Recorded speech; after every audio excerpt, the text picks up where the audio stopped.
Hello, hello, hello from Alesha Brown, the Joy Guru. Just wanted to come to you today and share something that I shared with a small authors group a few days back. And I gave them 5 ideas on how to own the idea or story that you want to publish. And one of the things I believe, you can have an idea, you can have a story, you can have a book concept, but if you're not willing to publish that, then you don't truly own that story or idea. So this was some guidance I was giving this group of writers and authors and bloggers to how to keep that momentum going. How do you go from a great idea to actually executing that idea? And one of the things I did was I used the analogy of real estate and the home buying process. So I just want to take a few brief minutes with you today to share this with you. And you'll be surprised to learn how the home buying process also has a lot to do with you as an author or potential author actually writing that story, writing that book, and then publishing it. And here it goes, 5 steps. Number 1, of course, you probably hear all the time, and that's know your why. And I think this is one of the most overstated things, but the twist I want to bring to it is a little bit different. So using the real estate home buying process, you know you want to buy a house. And this is that moment where we get that beautiful little feeling, and it's all kitten and butterflies. I want to buy a home, and we start dreaming about the house and the furniture that will go in it and the way you're going to decorate it and the neighborhood you're going to live in and blah, blah, blah, blah, blah. People do the same thing when it comes to writing. You know, your book, your story idea, your concept. Sometimes you think about the theme of the book. What are you going to call it? And that's nice. That's cute. But the point is, you have to know your why. Why are you buying the house? Or in other words, as a writer, why do you want to write that book? Why do you want to write that blog post? Why do you want to start that platform? You know, you got to know your why. And one of the things that I ask some of my clients is, why do you want to write about that topic? Why are you compelled to write about that? After we identify the audience that they're talking to, one of the things I ask them is, why are you the best person to deliver that topic? Why should your audience care? That might be more important than why you're the best person. And then, why do you care? Because one thing that people don't understand about writing a book, once it's put together, once you have that finished product and you have your platform created, the concept, the book, the importance, the value is something you're going to present as you speak about it over and over and over again. So if you don't know why it matters to you, beyond just the fact that maybe you want to make money, maybe you want to be known for something, if you really don't know why and what drives you, you're going to have a problem. And that's the same analogy I use when it comes to buying a house. Why do you want to buy a house? You know, when you look at your lifestyle, when you look at your budget, you know, when you look at your preferences, even if you're understanding, yeah, I want to buy a house, what type of house should you buy? Should you have a duplex? Should you have a condo? Should you have a 1-story rancher? Should you have a mini mansion? Should you have a 3-story development with 5, 6 bedrooms? I mean, yeah, you want to buy a house, but what else is it to it? What are what's your why? You know, it was cute when you were just thinking about furniture, but when we get down to budget and we get down to different things that you have to pay for, now it takes a whole nother spin when you're buying that home. Same thing with your book project. I don't care if you have a team or an awesome publisher that agrees for a certain price to do all this work for you. You're the one that name is on that byline. Now I tell people, when you publish a book, when you write that blog post, when you write that article, that's the only time in the world, or one of the few times, that you're as naked and exposed. Because it doesn't matter what topic you're talking about, it's your name that's out there.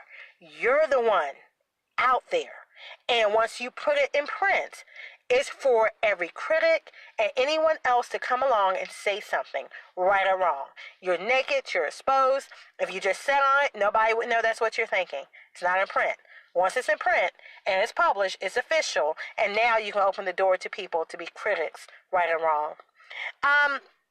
Another point I talked about is the fact that, I remind my clients that if you don't understand your why and you keep dragging your feet in this process, you're going to be mad. I mean, you're going to be pissed off when someone comes along and does the exact same thing you were thinking about and get accolades and get money and get whatever that you desired, and they poorly executed it.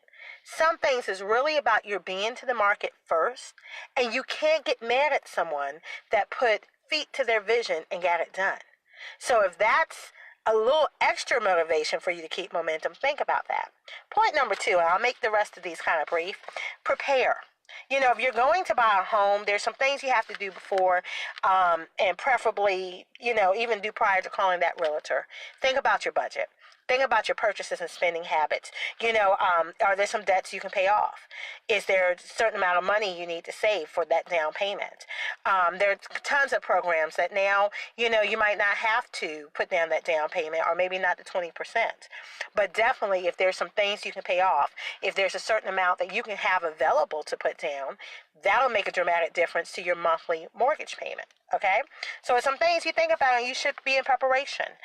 In addition to that, I tell you that after you call the realtor, you know, the realtor will tell you certain purchases while we're waiting on your loan approval, don't make. Don't go buy furniture and buy all these crazy things while they just ran your credit and you're going through the lending process. Well, you know, it's the same thing with this book project you keep talking about you want to do. This, especially if you're trying to publish a book and write a book.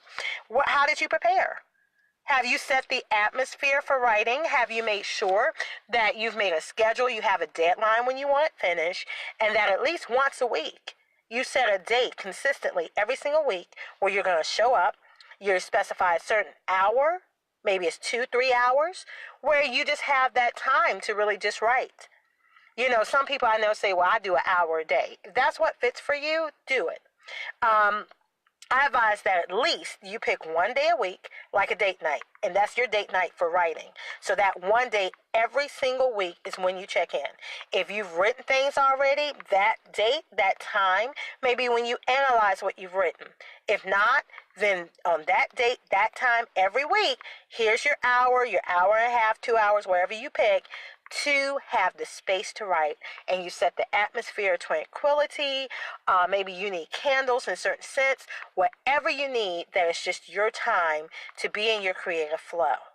Preparation is so important if you're going to own that idea that you publish. So first, know your why and make certain considerations. Number 2, you prepare. And then number 3, using the same analogy as we do in the home buying process, find your real estate agent.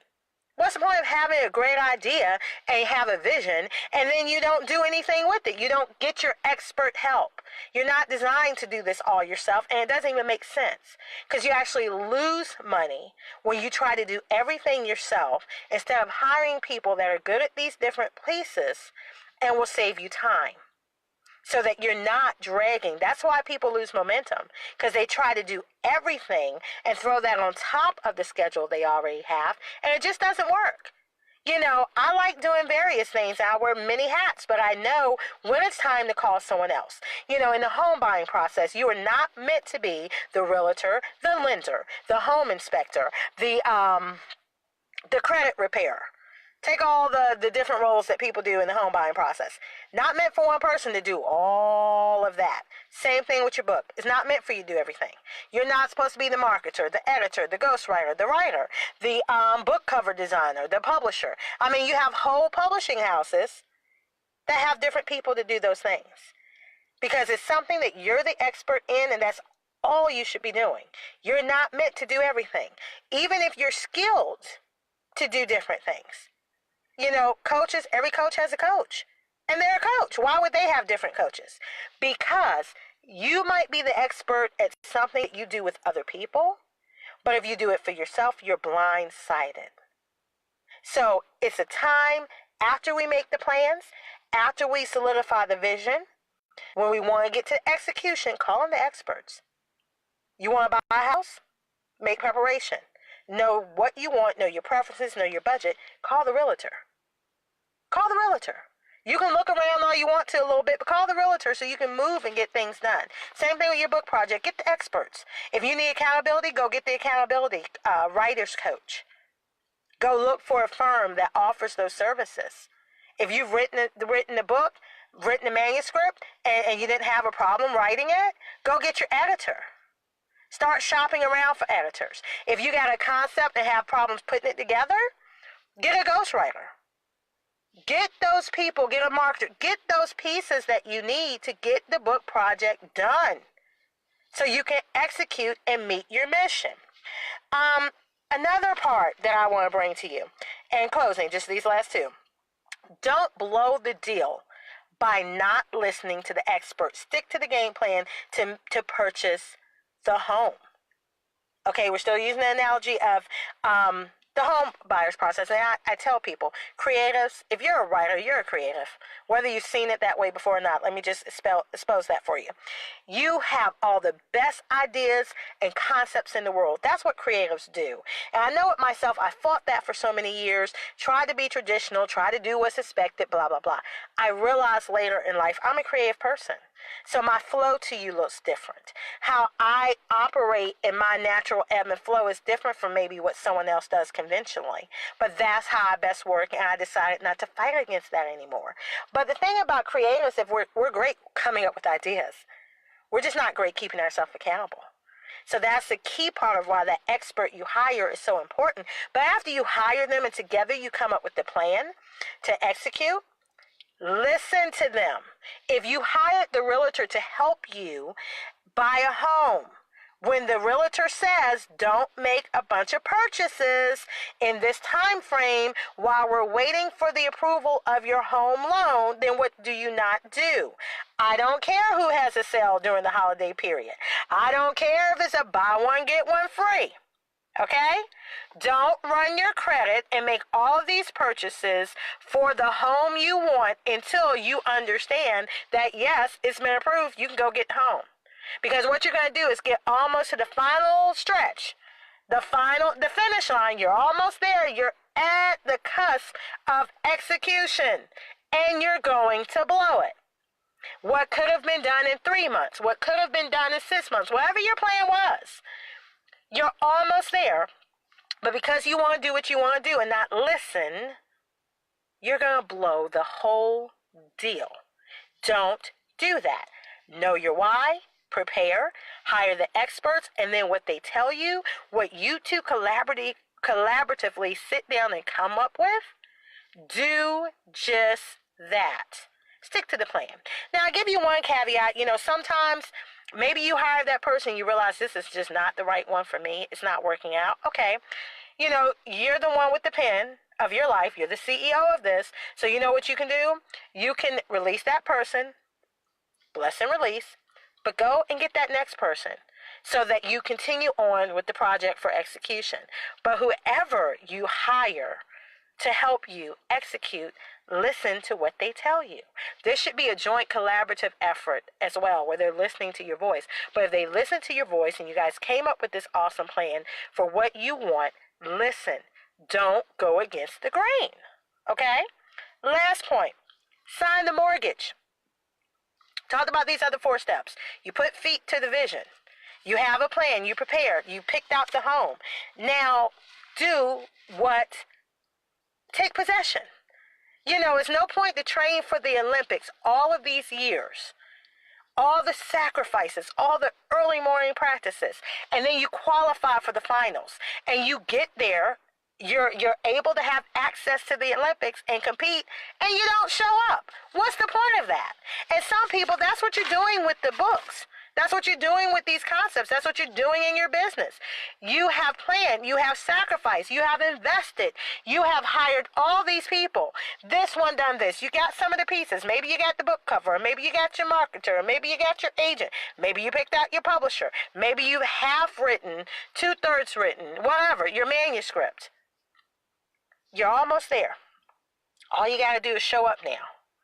And in the final hour, where all you got to do is sign the deed to occupy your home, you're nowhere to be found. You're dragging your feet. You're checking out. Don't do that. Don't do that this year. Don't do that in this moment. With ownership, using that analogy of home ownership, nothing's going to stay the same. You get that home, beautiful home, could be a brand new structure that you built from the ground up. But as times changes, you have to change. things you did to make that book a success in the beginning, things you did to market that book in the beginning and brand yourself, things change. So as the industry changes, there might be some accessories, some things you need to do. There might be some maintenance. There might be some additional territory you need. Maybe you do an add-on to your home. Maybe you do something to spruce up your home. Maybe sometimes you got to tear down certain foundations and build certain parts back up. Or maybe you have expansion and you need to buy a second home. Sometimes you need to sell the first one. Maybe you keep both. Just don't become stagnant, but by all means, sign the deed, execute. Don't do all this work and then don't show up. Because that's how some people are having problems. They're not showing up every day. You got these clients, you got this customer base, you have these people that are ripe and ready, but you're nowhere to be found. So that's why someone else is coming to the market, and half the times they're not as good as you. They're not as polished as you. But the difference is they're present. They show up, and they show up on a regular basis. And he who gets to the market first, or he who keeps a steady presence, is the one that wins the deal. So remember that. And again, just going over these 5 tips again real quick. Know your why, because you're going to have to remember it. And a lot of times you're going to have to remind yourself of it to make sure that you're still in alignment. 2, you prepare. Okay? Because without preparations, without execution, any plan, any desire, any goal you have is nothing more than a wish. 3, call the experts. Get professional help. Don't do it all yourself. It's not designed for that. 4, listen to the experts and follow the advice and plan that you set when it comes to publishing and owning your idea or your story. And then 5, seal the deal and then occupy. Occupy what you own. Stop acting like a renter. Too many of us on that book project or that business, you're acting like an employee when you're supposed to be the owner. The owner of something operates differently. Okay? The employee, an employee mindset and a CEO mindset, 2 different things. Because the CEO has to forecast. The CEO has to have foresight. The CEO has to make certain snap decisions. The CEO has to monitor things to say, you know what, this part of our process is wrong. Or this one has a lag in it. Maybe this expert, this person that I'm relying on for something, they got a backlog. Or maybe they're doing an excellent job and I just need 4 or 5 more of them. You've got to monitor stuff like that. The employee doesn't care. Because the employee is clocking in, clocking out, and they're getting their money, they're going home. This mission doesn't mean anything to them. They're a renter. They pay their little monthly bill, they do whatever, and you know what? The whole thing burns down or something needs maintenance, they call somebody. They don't have to maintain it because they don't own it. You own it. If you own the story, if you own the book, if you own the idea and concept, you're the one that has to drive it. Hire who you will. Get your experts and coaches. But you're the visionary. You're the owner. So you owning this structure have to take your keys, occupy, maintain, and expand. That's your job. So I wanted to give you that today. Again, I'm Alesha Brown, the Joy Guru, CEO of Fruition Publishing Concierge Services. I hope those 5 tips were money when it comes to you this year executing your book project. Because, you know, some of you, and I say this to people all the time, you're sitting on $1 million ideas. And that's what you're doing. You're sitting. And you're telling me about these goals. You're telling me about these dreams. But you don't show up. And you go around and you get all this information. You know, I tell people anything you hire somebody to do, that information's out there. It's free. The execution, the mastery of it is not. That's what you pay experts for. But make this year, this your time today, that when you want to publish that vision, when you want to publish that book, that idea, that concept, that writing project, make it happen. Stop making excuses. Follow those 5 tips. And when you need help, when you want to bounce things off, we're here. Fruition Publishing Concierge Services. You go to fruitionpublishing.com to see different ways how we can help you and reach out. Or if you want to reach out to me personally, thejoyguru.net also has a link for Fruition Publishing. We're here to help you because we want to help you from vision to fruition. Publishing made simple. Have an awesome day. Bye-bye for now.